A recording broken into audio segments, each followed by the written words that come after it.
কাকরাবন থানার দুষ্পুষ্করীয় এলাকায় পারুল সরকারের বাড়িতে হানা দেয় চোরের দল। পরিবারটি খুবই গরিব এবং অসহায়। ঘটনার সময় বাড়ির মালিক পারুল সরকার ঘরে ছিলেন না, তিনি অমরপুর মেয়ের বাড়িতে ছিলেন। বাড়ির পাশে তার এক আত্মীয় শুক্রবার রাতে দেখতে পান পারুল সরকারের ঘরের দরজায় লাগানো তালা খোলা। পরবর্তী সময়ে কাকরাবন থানায় খবর দেওয়া হয় এবং পুলিশ ঘটনাস্থলে আসে। সাড়ে আটটা আটটা সাড়ে আটটা 15টা বাজবো। আমি আসলাম, দেখতাম পিসির ঘরটা কি ঠিক আছে নিয়ে তালাটা অর্ধেকটা লাগাই আছে। আমার সন্দেহ হয়েছে যে কি লেগে এটা খোলা খুলে দিয়ে অবস্থা মানে খুব উল্টা পাল্টা করে রাখছে। এবার থানাত ফোন করলাম আর কি। পিসির নাম? ফারুল্লি নমস্কার। যে ঘরে চুরি সে বাড়ির মালিক কে ছিল? মালিক তো গেছে আরেক জায়গা বেড়ানোর আগে। কি কি কি নিচে ছিল?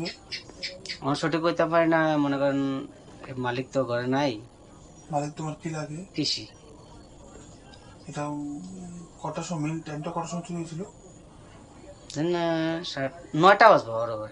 এই এলাকার মধ্যে আর এমন চুরি টুরি হয়েছে না? হয়েছে তো গেছে